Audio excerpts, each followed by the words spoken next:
In the church's calendar, we celebrate the life, the holiness of St. Martin of Tours. In our national calendar, obviously, we observe Veterans Day and welcome and honor all those who are veterans. Father Wayne Schmidt, you would be a veteran. Thank you very much for your service. You're not yet a veteran, are you, Father? I am, but I'm still serving. Oh, here we have an anomaly. A veteran, but still serving. Thank you very much. And we have present, and we're grateful for your presence, those who are also actively serving. I know we have some of the representatives from McConnell Air Force Base. And obviously, I'm an Air Force brat, so I recognize that's not an Air Force uniform. Oh, you're still welcome. Two different observances. One on our liturgical calendar, another on our national calendar, but they're not really at odds with one another. In fact, I think there are a lot of common points. Martin of Tours was known for his living in and preaching of and desire to be in the fullness of the kingdom of God. But also, because of that, he gave himself completely in service to those around him, to those in need.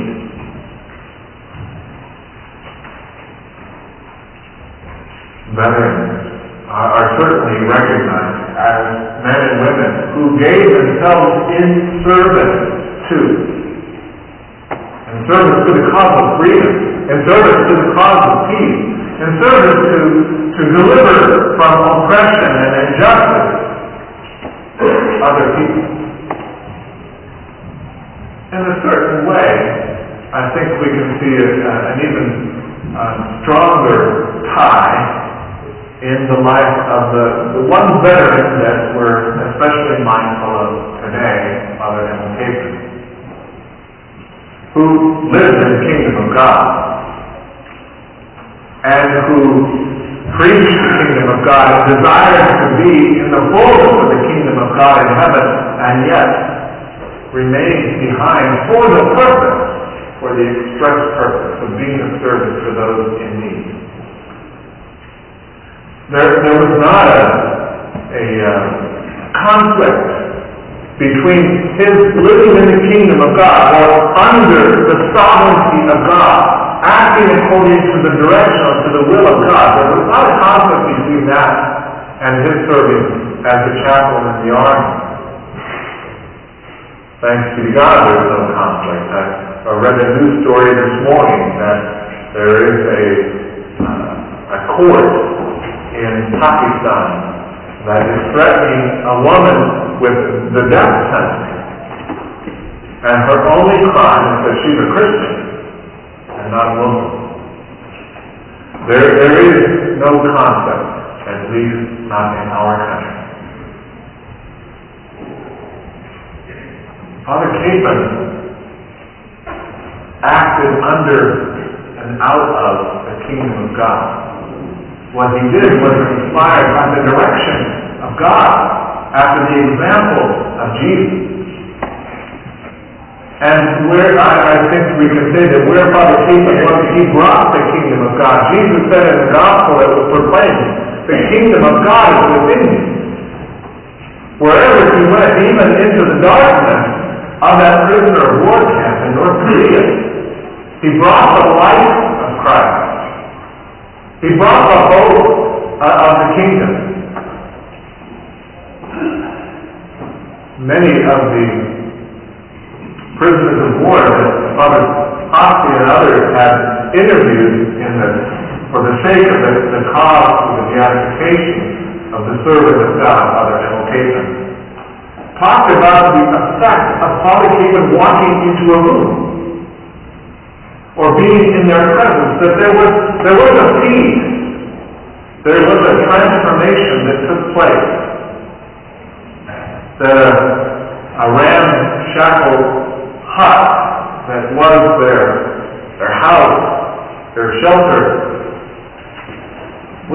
transformed into like a cathedral when he was present and led them in prayer. They would talk about the peace that came over them when Father Kingdom came into their company and spoke with them or served them in one way or the other. I remember even the author of that series that was published in the Wichita Eagle last December. He commented, we were having a conversation before the debut of the documentary.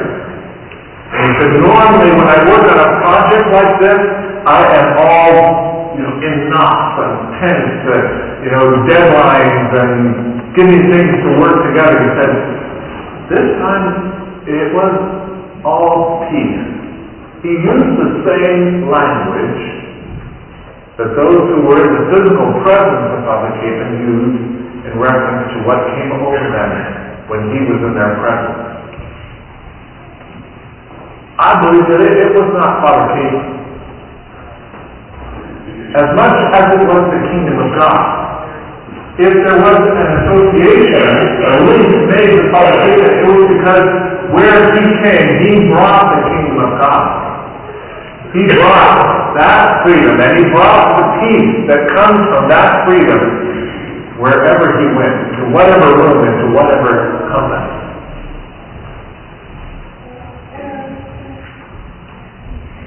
Peace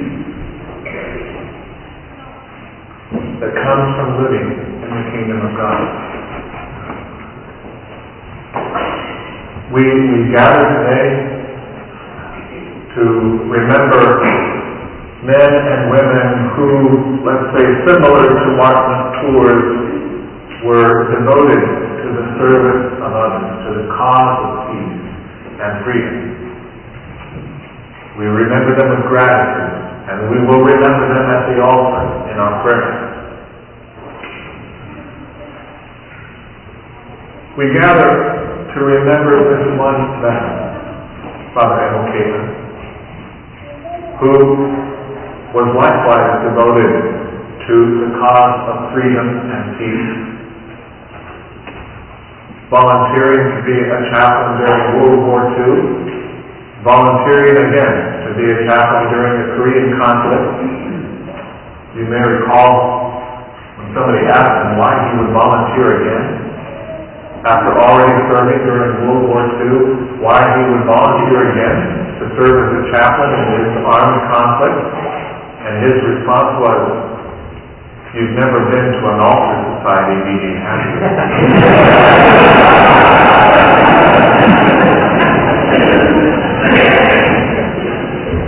Devoted to the cause of peace and freedom that came at a great cost of men and women being away from homeland and family and friends, and sometimes even at the cost of their lives.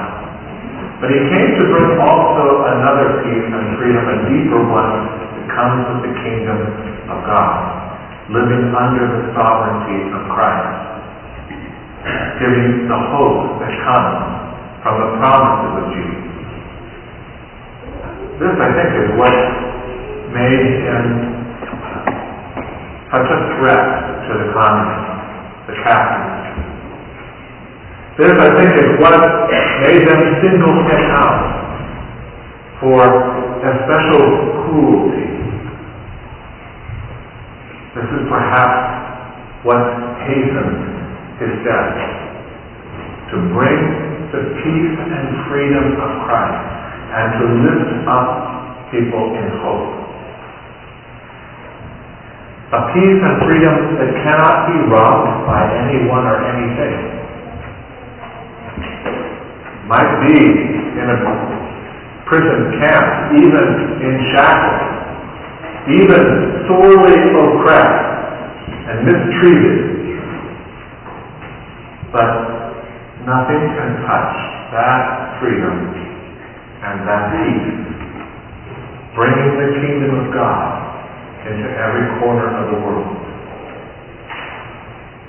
I think part of the purpose, let's say, of Veterans Day or of St. Martin's Tours, his feast day, is to remember and to give thanks, but also to be inspired by example. To hold up to the young people today the example of veterans, that they might be inspired by the same desire to bring about peace and freedom. To hold up to all of us, not just young people, but all of us, the example of a Father Keelan or a Martin Tours. That we ourselves might seek in our own lives, in our own way, to live in the kingdom of God. The kingdom of God is within you. And the kingdom of God is within us when we choose to live under the sovereignty of God. To seek out and respond to the will of God. And find in that, as contradictory as it may sound, find in that freedom. Not bondage, but freedom. Find in God's will our peace. And the effect of this, that we bring that kingdom into wherever we are, into our homes, our workplace, into our schools. We have some of the school members of Holy Trinity School in Hutchinson, Trinity Junior and Senior High School. Wherever we are, we bring the kingdom of God. We bring the peace and the freedom of Christ. And we bring it in order to attract others to do the same, to live in the kingdom of God, and to bring it with them wherever they go. So, there is much to remember today. Many reasons to give thanks. And we have presented to us a lot of examples to inspire us. To inspire us to humility and charity, gentleness and compassion, even service and sacrifice. It would be a shame if traveling here to Pilsen and taking part in these remembrances, it would be a shame if we left here no different, no better,